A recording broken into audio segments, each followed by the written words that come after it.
Hey guys, Mark here. This is a fly that I've been meaning to share with you guys. It's a pattern that I came up with last year. It's all synthetic, pretty simple fly to tie, doesn't use a lot of material.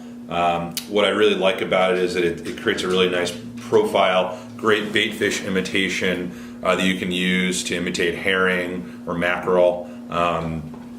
What else about it? So it's got a cone head using easy body. So it's really going to, again, create a nice tall profile, but also provide the ability to kind of really push water. It's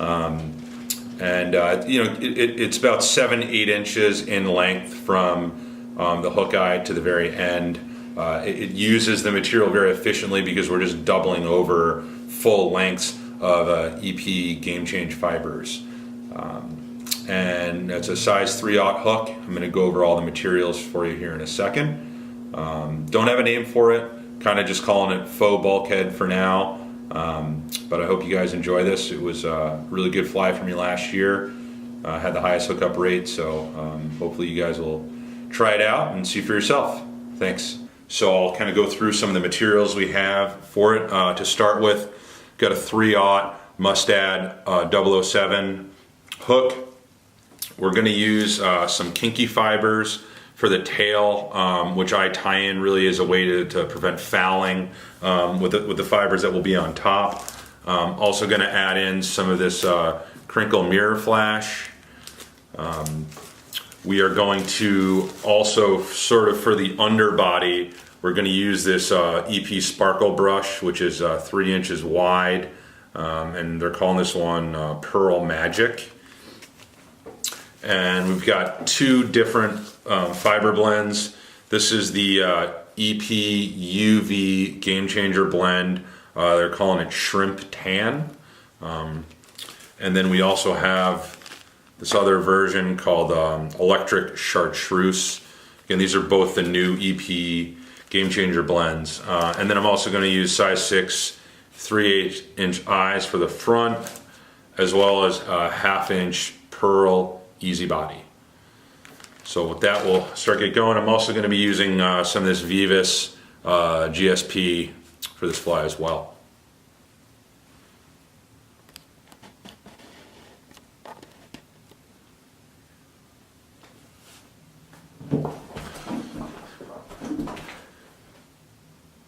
Okay, so to begin with, we'll put some thread on. We're going to wrap this back all the way to the hook bend.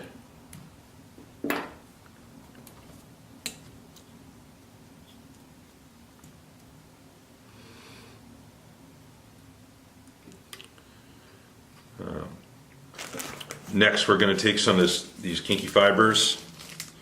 And again, the purpose of this is to really, you're not even hardly going to see this. What it's really there for, as I mentioned, is to help prevent the fibers, the EP Game Change fibers from fouling. Unlike bucktail, there's not a lot of really structure, right? They're pretty limp fibers. And so if they're long, they do tend to foul a bit after you cast it a few times. So we're going to tie in kind of decent length of this. What I like to do is pull out some of the center fibers to kind of create a natural taper. So I don't have to taper it with a scissors. It sort of never works out very well. Again, you won't really see it, so it's not as much of an issue. And so probably want this about 1.5, 2 times the length of the hook shank. So I'm going to tie this in. On top of the hook shank, we don't need to go 360 degrees on this. It's not necessary. I also like to tie this forward a bit so we have a kind of an even thread base to put our other materials on, especially when we go ahead and wrap that brush around the shank. It'll help to kind of keep things stabilized and even. I don't go up, going about 1/3, 2/3 up the hook shank, about 1/3 the way back from the eye. And then I'm going to double back. Sorry, it looks like I'm on the lens a little bit. There we go. I'm gonna double this back,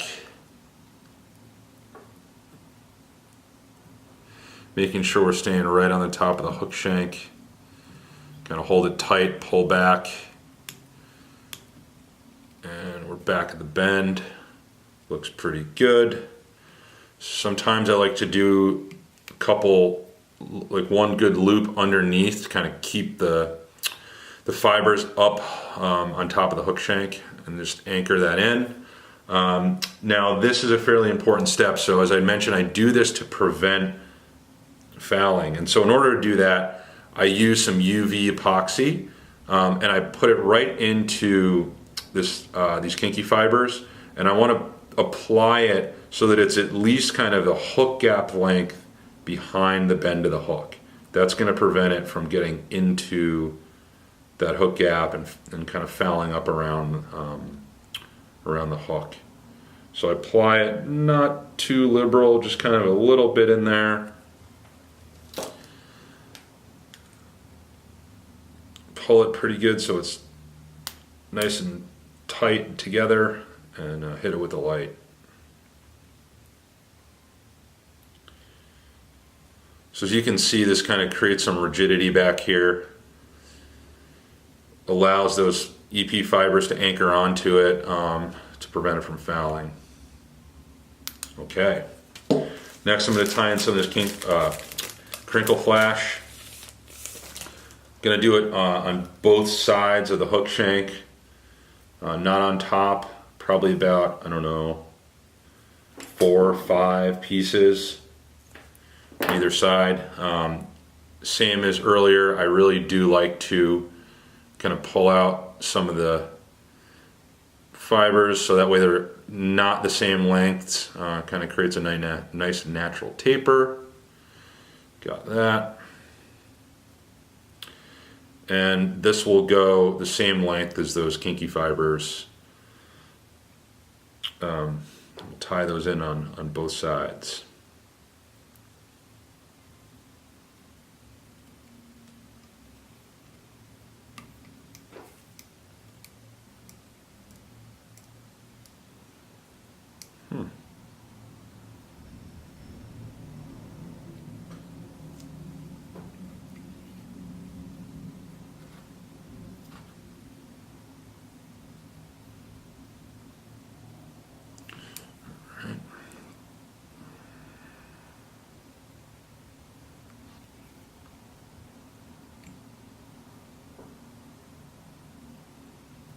Alright, looking good. Okay, next we're going to tie in the brush. And the brush serves really the purpose of providing extra kind of flash and iridescence under, kind of inside the fly. So sort of a unique, I guess, application of this material. So again, going to tie this right into the hook bend, put some really strong and tight wraps on the wire. We're going to bring this up to 2/3 point, a little beyond that. So now we're kind of just right between the hook eye and that 2/3 point where I tied in all the material. So what we want to do now is grab this 1/2 inch easy body, take a piece that's, I don't know, maybe 1.5 times the length of the hook shank, just to be safe. Pull that off.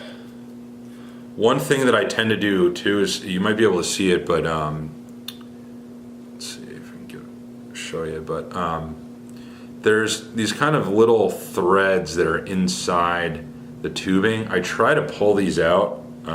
It makes it a little bit more flexible. Might take me some time, so I might not do it right now, but you can do it. Just makes it a lot more pliable, a lot more flexible, and easier to work with. So actually, I want to go right back to that 2/3 point. Oh. And I'm going to tie this in. So the way I do it is I just kind of crimp it with my fingers and just do some really quick tight wraps right over that, and it should just drop right in, which it did. And then some more tight wraps around it. And as you can see, we're sort of maintaining somewhat of an even thread base as a result. And we've got plenty of room up front. So we're gonna tie in all the material for this fly, really the remainder of it, just behind the hook eye. So we really wanna make sure that we're giving ourselves ample room up front to do so.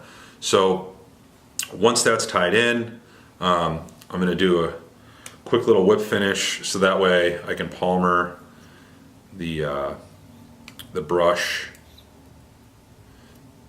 through.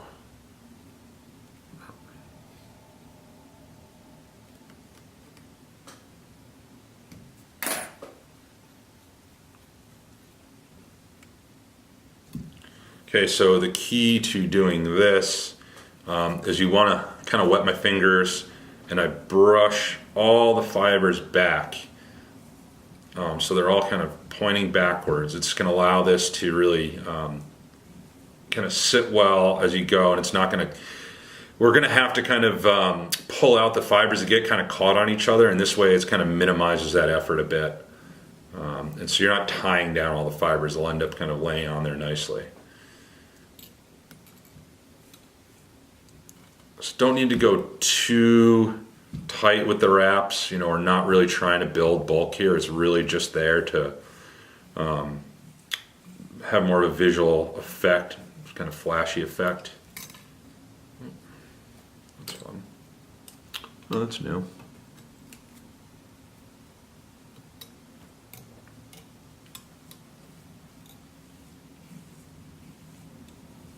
So I just kind of keep preening it back as I move forward. Again, it's just going to make trying to pick all this stuff out a little bit easier.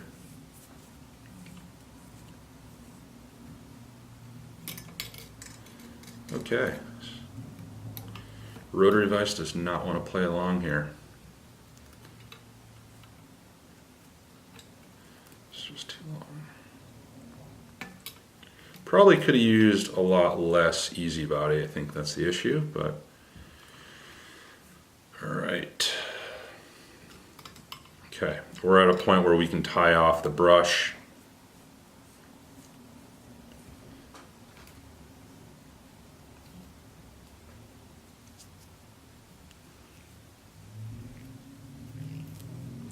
One thing I like to do is I have one designated scissors to cut wire. I don't like to use the same scissors that I use to cut thread or material, so it really kind of wears it out. So one thing that I'll do now, take this bodkin and I'm going to kind of go through the fly and just put the point, that bodkin in there to pull out some of these fibers that have been captured. You'll kind of feel them just get stuck in there. You just kind of wrap over them and just do that for a minute. But this effectively is kind of the platform that I use to build these types of flies. All right. So now what we're going to do is we're going to whip finish. I'm going to take off some of this. It's just a little bit too long. Now we're going to whip finish here, and then we're going to put the, we're going to tie in our thread now in front of the easy body. But first, what I want to do is add some Gorilla Super Glue just to where I tied this off. Kind of give it some more durability, just all around that tie-in point.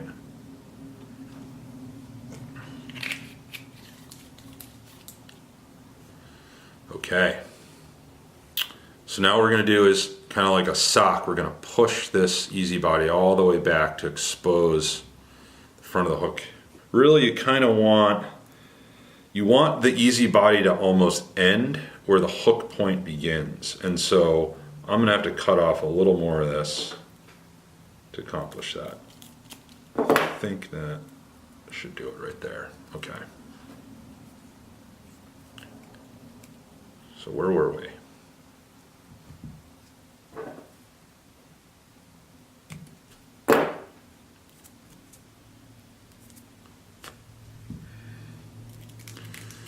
Okay.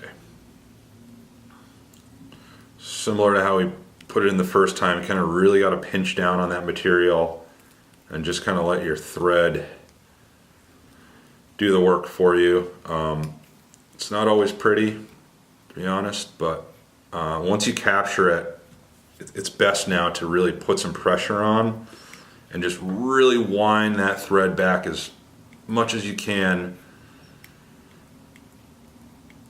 so you have now a base to tie your material into.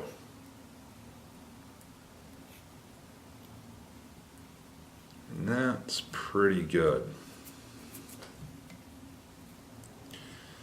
So try to now kind of like form head a little bit here. It's pretty good. So this is going to help. This really builds that profile of for the bait fish using the easy body. All right, so let's get to it. So what we're going to be doing is tying in the material 360 degrees around this easy body. And we do it with something I believe I've heard called like a V tie, and I'll explain how that works. But we're going to take a small bit of, this is going to be the bottom half of the fly, the belly fibers basically. You don't need to really, need to pull any of the fibers out. It kind of has a natural taper on its own. There are some long ones that just kind of cut off quickly. But the way that we do this, and it might be difficult to see because you're on the opposite side, but I tie this in really at kind of just below the kind of midpoint of the shank, so like the lower half, and I tie in 1, 2, 3 wraps fairly loose, and now I want to make sure that these are relatively even, so I need to pull them a little bit, and then I jam my thumbnail on there and to spread it out, and then I do one more good wrap. So now it's pretty well spread out. And so the V tie now, so I wrap my thread forward to just behind the hook eye, and I take back the other half of the thread, the other half of the material. And the V is really just because you're tying it in, tying the material, you're not doubling it over, you're tying it just adjacent to that last, the last material I just tied in. So now I have basically 25% coverage, or 90-degree coverage on this fly. I'll show you what it looks like. So if you can see now, just below the halfway point, and basically, again, kind of 25% coverage. It's the best way I can describe it. It's a little hard to see. There we go. That's probably the best angle. So I'm going to do the same thing on the other side. So this is just the belly material, again, tying it in. Pretty sparse with the material. You'll have to get a feel for it.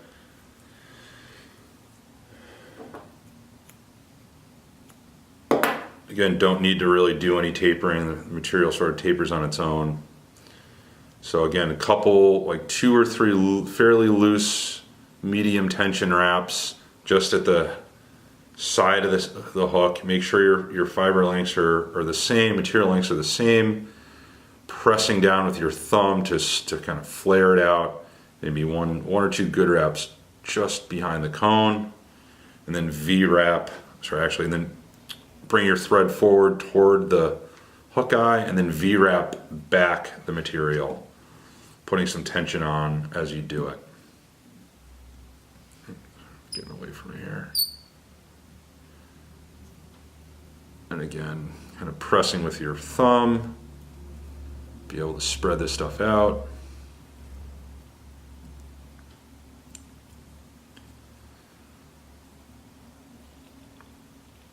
And we've got it. So what I do now is kind of try to pull all that material back, and you'll see how it's kind of creating already a really nice profile once I get all this material pushed back through. Really trying not to get my finger caught on the hook. All right. So now you can kind of start seeing this fly take shape.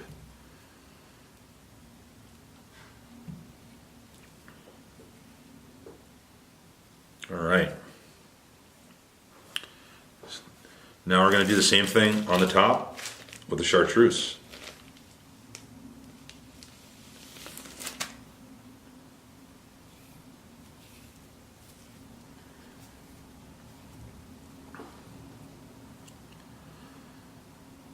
Same process.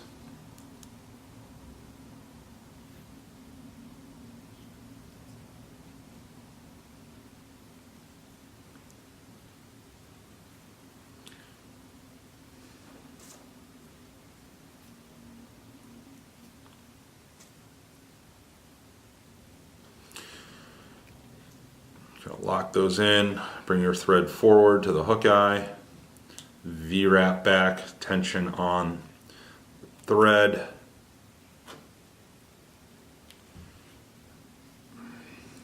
Flare it out.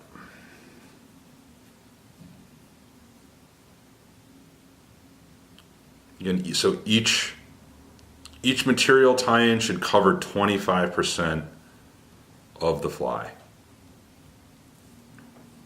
or 90 degrees.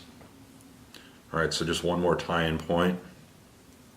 You can see you kind of build a lot of bulk up behind the hook eye pretty quickly, so that's why you really want to have a decent amount of room and a good thread base laid down so you don't run into any trouble.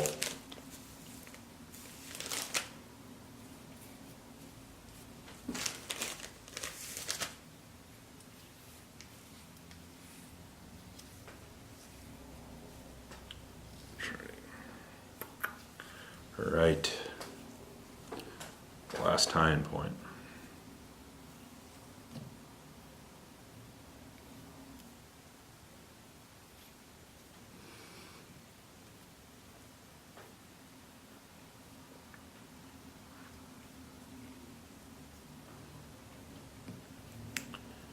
All right.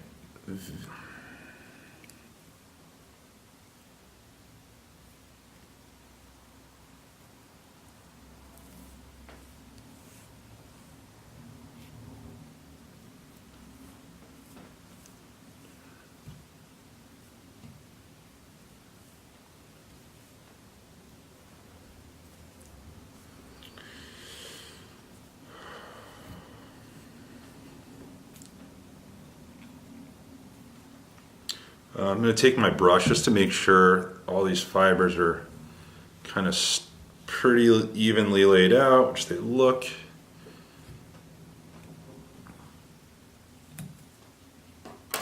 It looks like the side came down a little bit, but kind of can pull it a little bit as you need to kind of create the separation at that kind of 50-50 spot. Looks like it's a little bit lower than I wanted to be, but it's okay. All right, so now I just put a bunch of good wraps down, and then we're going to whip finish here in a second.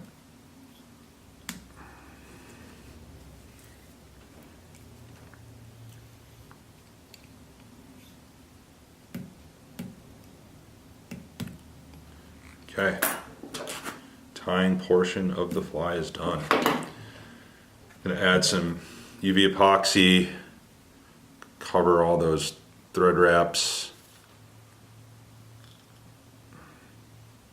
Really makes for a durable fly.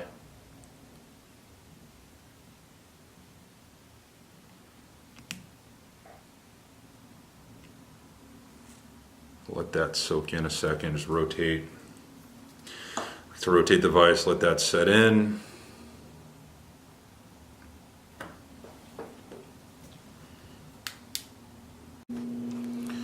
Okay guys, sorry about that. Had some camera troubles, as in battery ran out. Okay, so fly, we're done tying. As you can see, we kind of have a really nice profile here. All we really need to do at this point is add eyes. So what I do is take one of these hair clip dealios,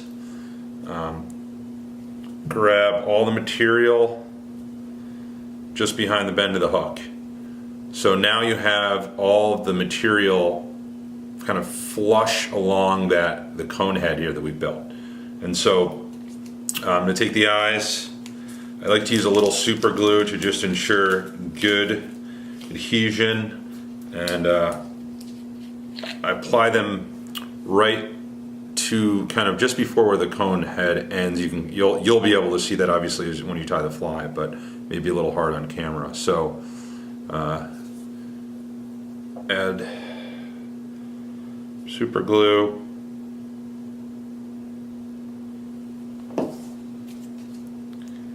Drop in an eye.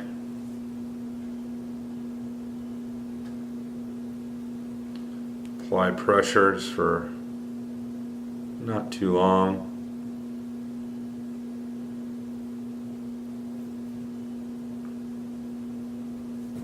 Do the same thing on the other side.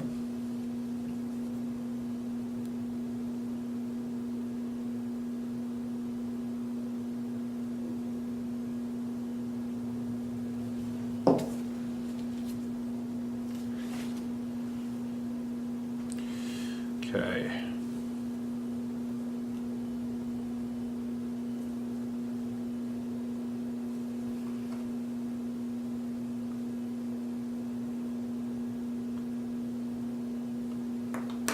All right. Now, one thing that I also do is to try to prevent these eyes from coming off. I like to add some of the UV resin right to the eye itself.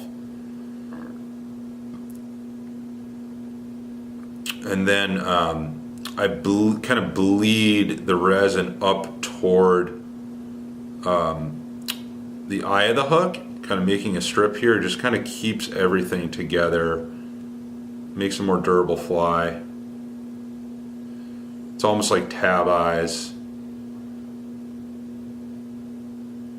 but allows the material to kind of flow fairly freely.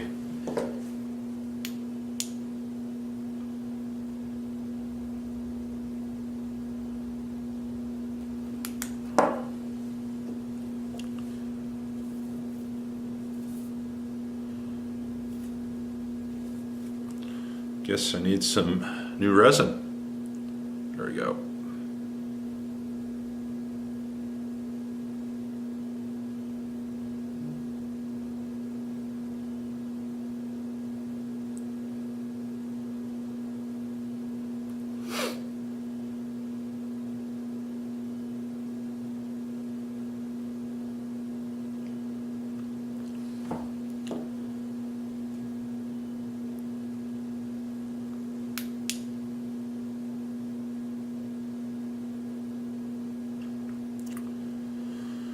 Just finishing off with the light.